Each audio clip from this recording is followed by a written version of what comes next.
मतलब सोचिए, एक सुबह आप सोकर उठे, आपके किराएदार आपके दरवाजे पर खड़ा हो और वो आपसे कहे कि आज से वही मकान का मालिक है और आपका घर उसका घर है। आपको घर खाली करना होगा। अगर आप घर खाली नहीं करेंगे तो आपको ही यह साबित करना होगा कि यह घर आपका है। आप उससे कहेंगे कि वो दावा किस आधार पर कर रहा है भाई, आप ही कहेंगे उसको। वो ये कहेगा कि उसे लगता है, ध्यान से सुनिएगा, वो ये कहेगा कि उसे लगता है कि 400-500 साल पहले उसके पूर्वज यहां रहा करते थे। देश का कोई कानून तुम्हें ऐसा करने की इजाजत नहीं देता, आप ये कहेंगे। वो कहेगा एक कानून है जो उसे इसकी इजाजत देता है।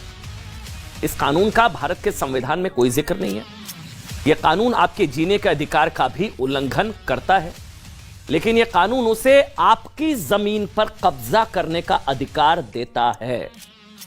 इस एक तरफा कानून का नाम है वक्फ एक्ट 1995। ये आप सुनेंगे, एक्सक्लूसिव रिपोर्ट है, हैरान हो जाएंगे आप।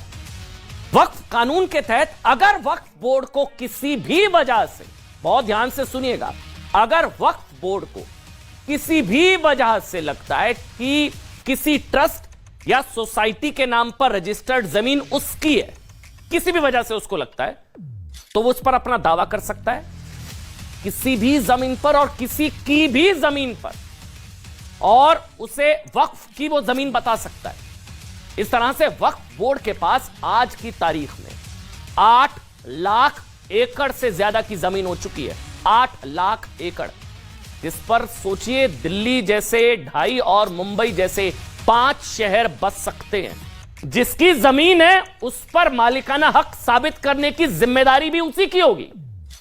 और अगर उसने, सुनेंगे हैरान हो जाएंगे, पैरों तले जमीन खिसक जाएगी, अगर उसने 1 साल के अंदर यह साबित नहीं किया कि यह जमीन मेरी है और उसे कहीं पता ही नहीं लगा कि जमीन पर वक्फ बोर्ड ने अपना दावा ठोक रखा है, मतलब होता है 1 साल से ठोक रखा है दावा, पता ही नहीं लगा, और दावे को गलत साबित करने की समय सीमा 1 साल की निकल चुकी है, तो फिर वक्फ जमीन वक्फ को मिल जाएगी। अगर इसका विरोध भी करना है ना, तो आप सीधे हाई कोर्ट या सुप्रीम कोर्ट नहीं जा सकते। अब जो बताने जा रहा हूं आप हैरान हो जाएंगे।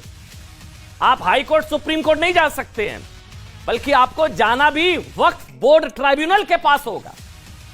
अब वहां पर कौन लोग होंगे? इस्लाम के जानकार बैठे होंगे जो पहले से आपकी प्रॉपर्टी पर दावा ठोकर बैठे हैं, उन्हीं के पास आपको जाना होगा, हाई कोर्ट सुप्रीम कोर्ट नहीं। और जिन्होंने कब्जा किया वो ही तय करेंगे कि जमीन आपको मिले या ना मिले। अब सोचिए, इसी एक तरफा और हिंदुओं से भेदभाव करने वाले कानून के खिलाफ और वक्फ बोर्ड की तर्ज पर सनातन बोर्ड बनाने की मांग हो रही है। मतलब हिंदू बेचारा वक्फ का मारा।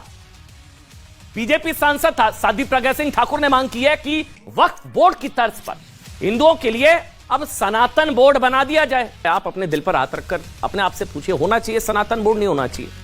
मतलब ये सच्चा सेकुलरिज्म तो एक धर्म के लिए तो वक्फ बोर्ड है, दूसरे धर्मों ने कौन सा पाप किया भाई? मतलब मुस्लिम मुल्कों में भी नहीं होगा ऐसा वक्फ बोर्ड। ऐसा वक्फ बोर्ड जिसको इतने असीमित अधिकार मिले हुए, मुस्लिम देशों में भी नहीं होगा ऐसा वक्फ बोर्ड।